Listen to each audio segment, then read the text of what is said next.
Good evening and welcome back. Tonight we're diving into one of the most dramatic and mysterious catastrophes in all of human history. We are going back to the Bronze Age. Tonight, we speak of the Sea Peoples. Get comfortable. Let the world outside fade away. Because this is a story of fire and migration, of cities swallowed by ash. It is a story about how the world we think is permanent can simply stop, and about the desperate, ordinary, terrifying humanity of the people caught inside that ending. In the beginning, we must understand what was lost. The Late Bronze Age, roughly 1550 to 1200 BCE, was not a primitive time. It was, by any honest measure, one of the most sophisticated and interconnected ages the ancient world had ever produced. Egypt under the great pharaohs of the New Kingdom was at the absolute height of its power and prestige. The Hittite Empire stretched across Anatolia and deep into northern Syria, ruled from the magnificent city of Hattusa, its kings commanding armies of iron-rimmed chariots and well-disciplined infantry. Mycenaean Greece dotted the Aegean with enormous palace complexes at Mycenae, Tiryns, Pylos, and Thebes, their kings accumulating gold and amber and ivory, their scribes keeping detailed accounts in a syllabic writing system we call Linear B. The Minoans had already risen and declined, but their cultural and artistic legacy still breathed in every Aegean port and merchant vessel. Ugarit, on the coast of what is now northern Syria, was perhaps the most cosmopolitan city of the age. Its scribes could write in multiple languages and scripts. Its docks were crowded with ships from Egypt, Cyprus, the Hittite lands, Canaan, and the Aegean. Its warehouses were stacked with ingots of copper and tin, jars of olive oil and wine, bolts of dyed cloth, and luxury objects of ivory and faience destined for the palaces of distant kings. Babylon held its ancient seat in Mesopotamia. Assyria was rising, watchful and hungry. Cyprus, known then as Elachia, was the single most important source of copper in the eastern Mediterranean, and its ore fed the bronze foundries of every great power. Karshemish controlled critical river crossings in northern Syria. Hazor dominated the trade routes of Canaan. These kingdoms did not merely coexist in peaceful isolation. They communicated in ways that still astonish modern readers. Archaeologists have recovered the actual letters exchanged between pharaohs and Hittite kings, between the rulers of Ugarit and the governors of Cyprus, between Babylonian kings and Egyptian queens, and these letters speak not in the stiff formal language of diplomacy but with genuine familiarity. The great kings called one another brother. They sent each other gifts, gold, lapis lazuli, trained horses, skilled physicians, perfumed oils, and beautiful women for their harems. When a ruler died, the others wrote letters of condolence. When a harvest failed, they asked for grain. When a plague struck, they requested a physician. Diplomatic marriages bound royal houses across thousands of miles of sea and desert.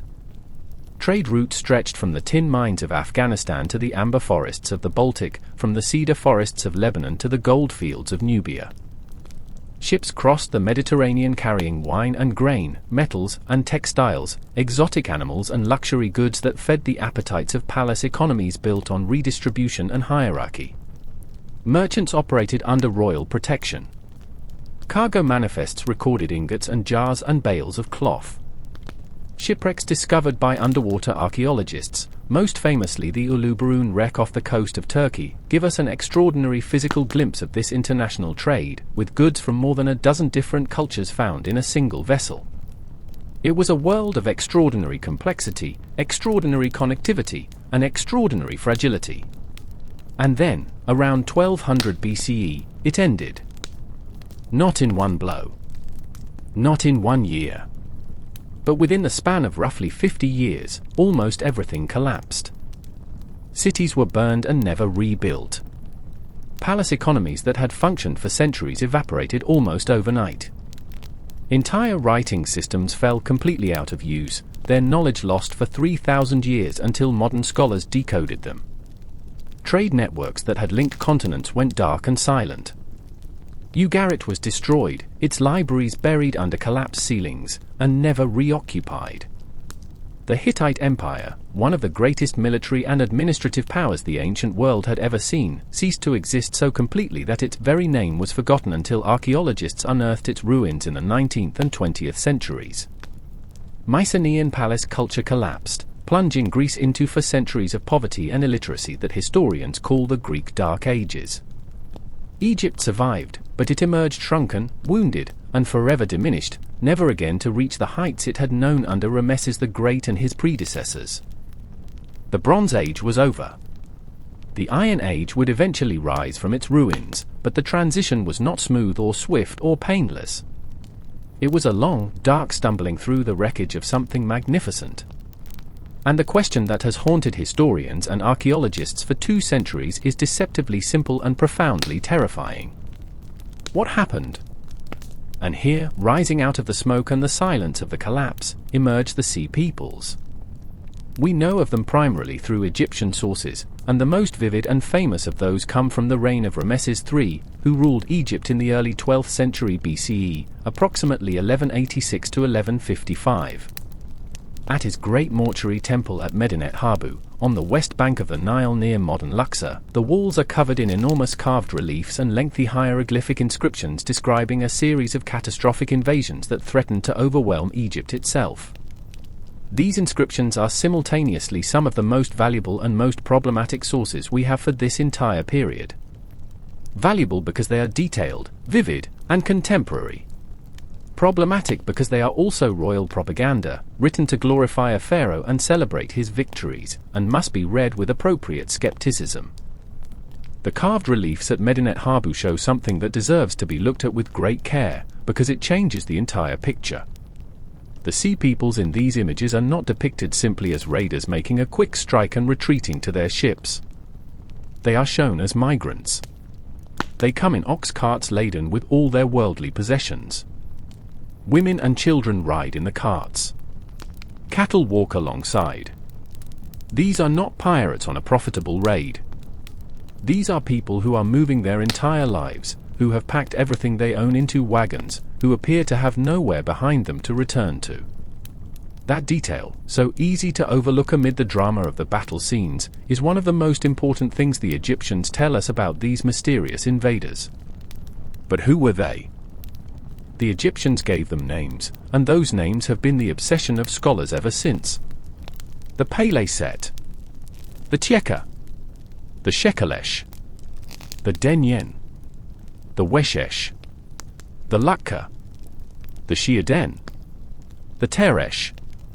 In the inscriptions from both Rameses III and his predecessor Meremptah, who faced his own great invasion around 1208 BCE, these groups appear in shifting combinations and alliances, sometimes fighting together, sometimes mentioned separately. They came, the inscriptions say, from the sea and from the islands in the midst of the sea. They came, the poets of the court wrote, like birds of prey descending from the north, bringing fire and destruction to every land in their path. The identification of these peoples has generated an enormous and still unresolved scholarly debate. But the most dramatic and consequential identification, first proposed by 19th century scholars and still widely accepted with important caveats, concerns the Pele Set. Because the Pele Set, a great many historians believe, are the Philistines. The Philistines of the Hebrew Bible, those famous adversaries of Samson and Goliath, of Saul and David, of the early Israelite kingdom, who settled along the southern coast of Canaan and built the great pentapolis of Gaza, Ashkelon, Ashdod, Gath, and Ekron. For a long time, the Philistines were known almost entirely from the hostile accounts of their enemies, and those accounts were not flattering. The Bible portrays them as uncouth, violent, and spiritually inferior. The word Philistine entered the modern languages of Europe as a synonym for crude materialism and hostility to culture. But archaeology has thoroughly revised this picture. Excavations at Ashkelon, Ekron, and Ashdod have revealed a culture that was sophisticated, innovative, and distinctly its own. The pottery found at these early Philistine sites is remarkable. It shows clear stylistic connections to Mycenaean Greek and Cypriot traditions, the shapes and painted decorations echoing vessels that would be at home in the Aegean, not in Canaan. Someone came from the Aegean world, or from a culture deeply connected to it, and they brought their ceramic traditions with them. They also brought their food ways. Analysis of residues and botanical remains at Philistine sites reveals the presence of specific foods and beverages more characteristic of the Aegean than of the Levant. They brought their weaving traditions. They eventually brought iron technology, which they deployed with considerable skill. The Shiaden are equally fascinating and equally elusive. They appear in Egyptian records as early as the reign of Ramesses II, described as raiders from the sea who attacked the Egyptian coast with brazen confidence. But then something remarkable and characteristically Egyptian happened. Rather than simply fighting them off and forgetting about them, Ramesses II incorporated the Shiaden into his own military. He turned these foreign warriors into an elite unit of his royal bodyguard. They are depicted in Egyptian art wearing distinctive horned helmets and carrying round shields, easily distinguishable from Egyptian soldiers. They fought at Kadesh alongside the pharaoh himself. They were feared and then hired, which tells us a great deal about both their fighting quality and the pragmatic flexibility of Egyptian military administration. Some scholars connect the Shiaden to Sardinia.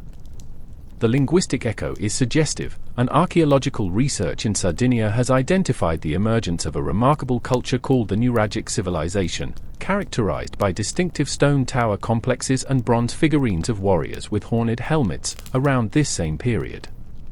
Whether these Sardinian Nuragic warriors were the same Shiaden who raided Egypt or settled there, or whether the connection is more distant and indirect, remains genuinely uncertain.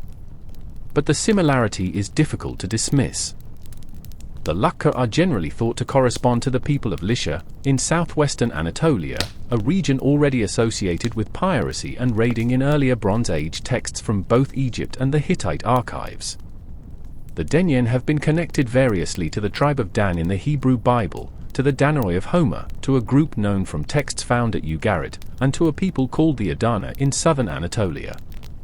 The Teresh have been tentatively linked to the Tersanoi, a name some ancient sources apply to the Etruscans. The Cheka eventually appear in later Egyptian records as inhabitants of the Levantine coast. None of these identifications are certain. Several of them are vigorously disputed. But what they collectively suggest is a world in which the entire northern and western Mediterranean was in motion, with people from Anatolia, the Aegean, and perhaps even further west all participating in or contributing to the great migrations that struck the eastern Mediterranean around 1200 BCE. Now we must ask the deeper question, the one that transforms this from a story of invasion into something far more complicated and more human. Why did they come? This is where the story of the Sea Peoples opens up into something vast. Because the more carefully archaeologists and historians have examined the evidence, the more convinced most of them have become that the Sea Peoples were not the primary cause of the Bronze Age collapse. They were, in important ways, both a consequence of it and a contributing factor within it. Victims and perpetrators simultaneously, swept up in a catastrophe larger than any of them. Consider what was already happening in the eastern Mediterranean before the great invasions described at Medinet Habu. The archaeological evidence points to a period of severe and prolonged drought beginning around 1200 BCE and lasting for several decades. This is not speculation or inference from a single source. It converges from multiple independent lines of evidence: pollen samples taken from lake sediments that show abrupt changes in vegetation, chemical analysis of marine sediment cores that reveal shifts in rainfall patterns, geomorphological studies of river systems that show episodes of reduced flow, and crucially, the administrative records of the very kingdoms that were about to collapse. The Hittite archives contain letters from the last decades before the empire's destruction that speak with unmistakable urgency about grain shortages. In one extraordinary communication, a Hittite king writes to the pharaoh with desperation barely concealed beneath the formal courtly language. He says that grain ships must be sent immediately. He says it is a matter of life and death for his people. He is not being rhetorical. The Hittite Empire, for all its military power and administrative sophistication, was facing famine. When harvests fail year after year, armies cannot be paid in grain rations, soldiers desert or revolt, administrative systems strain under the pressure of feeding populations from depleted stores, and the political legitimacy of rulers who cannot feed their people begins to erode. Second, there is substantial evidence of seismic activity. The archaeologist Amos Nur spent much of his distinguished career documenting evidence of earthquake destruction at sites across the Aegean and Levant from around this period. Mycenae, Tiryns, Mydia, Ugarit, Hazor, and numerous other sites show evidence of earthquake damage in their destruction layers from around 1200 BCE. An earthquake by itself does not destroy a civilization, but a series of powerful earthquakes striking an already stressed society, destroying the granaries and warehouses and administrative buildings on which palace economies depended, killing skilled workers and officials whose knowledge could not easily be replaced, could break the organizational capacity of a kingdom already struggling with drought and supply disruptions. Third, and perhaps most structurally important, was the disruption of the trade networks on which the entire Bronze Age system depended. This is the factor that most clearly reveals the systemic vulnerability of the interconnected Bronze Age world. The production of bronze required two metals, copper and tin.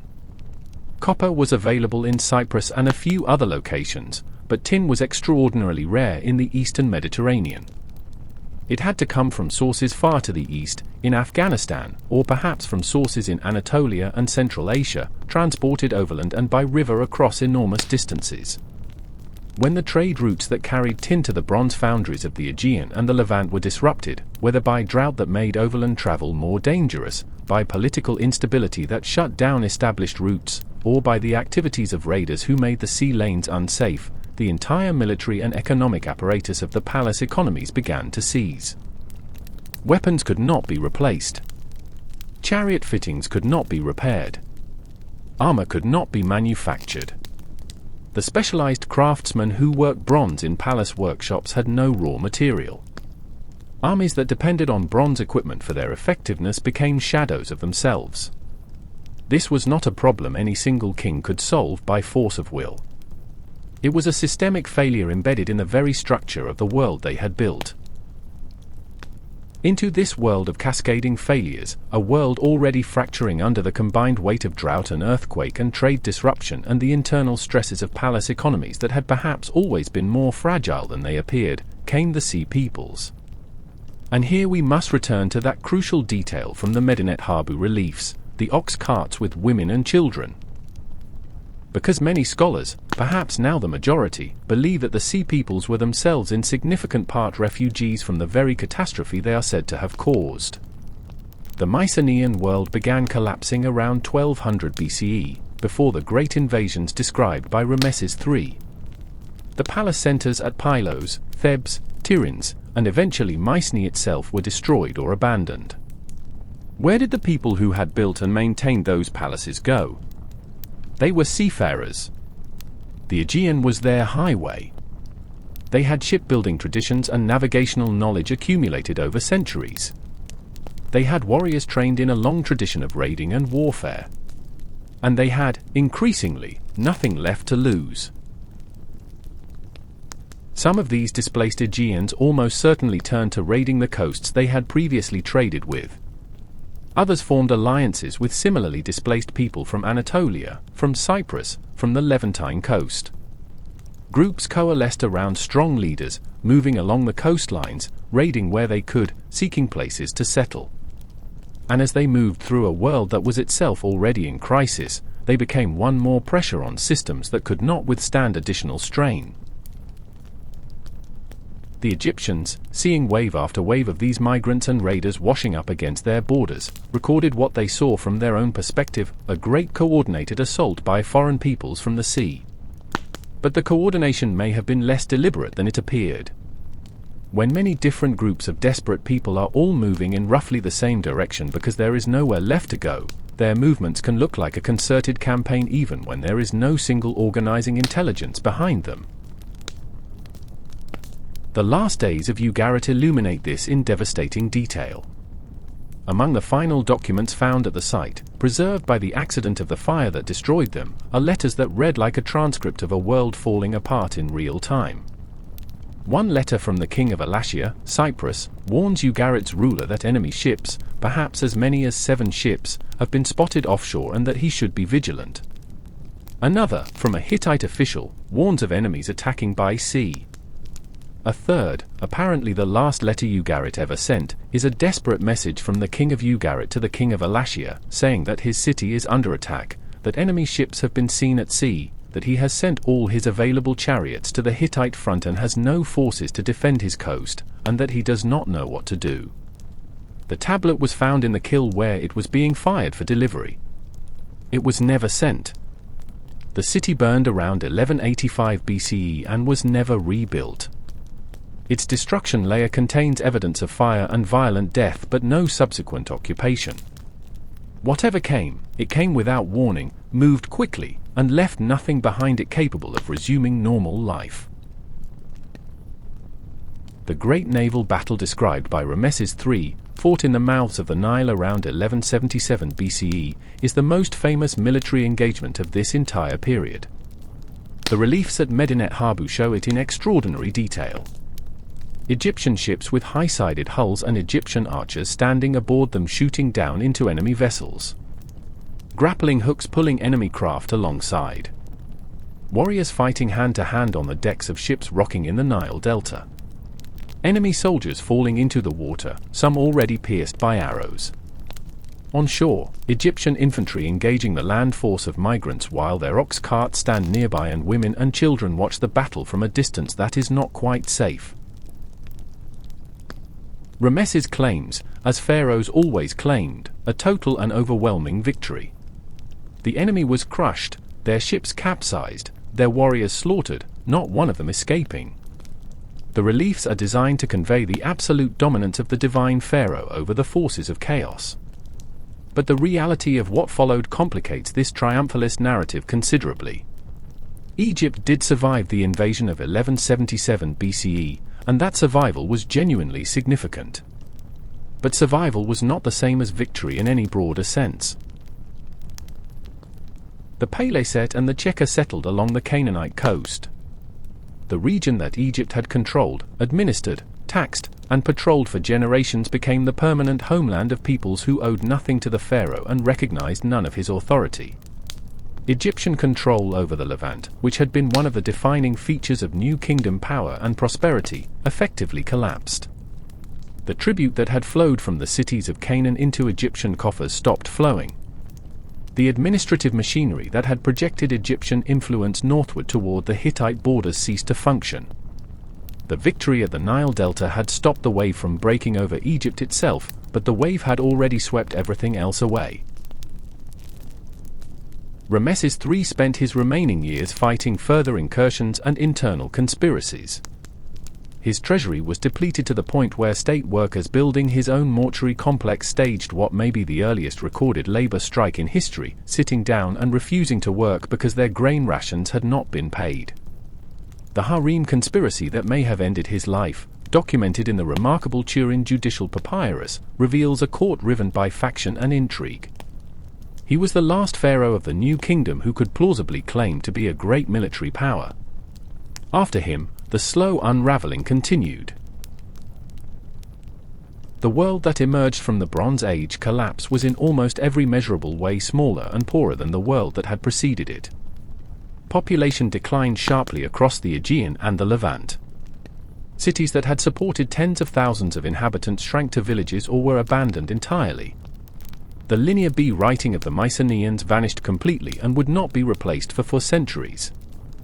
Long-distance trade, which had been the lifeblood of the Bronze Age, contracted to a fraction of its former volume.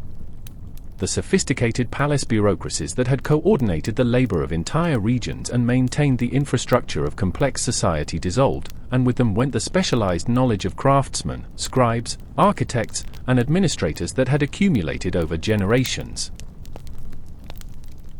Greece entered its dark ages, centuries of poverty and isolation from which it would only slowly recover. The Hittites simply ceased to exist as a political entity, though small successor states bearing Hittite cultural traits survived in northern Syria for several more centuries. Mesopotamia endured, though Babylon was sacked by the Assyrians and the broader political landscape was transformed.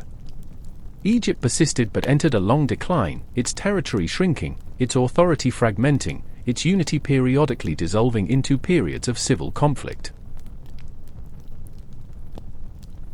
And yet, from this wreckage, something new was being built, and the sea peoples themselves were part of that building. The Philistines, settled in their 5 great cities along the Canaanite coast, created something genuinely remarkable. Far from being the crude, culturally impoverished people their enemies described, they developed a rich and distinctive civilization. Their pottery traditions evolved from their Aegean roots into something original and beautiful. Their ironworking was advanced for its time and gave them military and agricultural advantages. Their urban planning at sites like Ekron, which grew into one of the largest cities of the southern Levant, was sophisticated. Their religious life, centered on temples to gods whose names echo dimly through later sources as Dagon and Baal-zebub and others, was complex and deeply felt. Their trade connections, far from being severed by the collapse, gradually revived and eventually made Philistine cities important links in the commercial networks of the Iron Age Mediterranean. The encounter between the Philistines and the Israelites, so vividly recorded in the Hebrew Bible, was one of the defining cultural collisions of the early Iron Age. It was fierce and prolonged and left deep marks on both peoples. The Israelites absorbed elements of Philistine material culture even as their religious leaders condemned Philistine practices. The Philistines were eventually conquered and absorbed into larger empires but left their name permanently on the land itself. Palestine, the name by which the entire region between the Jordan River and the Mediterranean Sea would eventually come to be known by the outside world, derives from Peleset. From Philistine, the Sea People's name became the name of the land. Elsewhere across the post-collapse Mediterranean, the descendants of the Bronze Age migrations were reshaping the world. The Phoenicians, emerging from Levantine cities that had survived the collapse with their maritime expertise intact, rebuilt the sea trade networks and eventually expanded them far beyond anything the Bronze Age world had achieved. They sailed to North Africa, to Sardinia and Sicily, to Spain and beyond. They carried their alphabet, derived from earlier Canaanite writing systems, to the Greeks, and that gift would eventually reshape the entire intellectual history of Western civilization.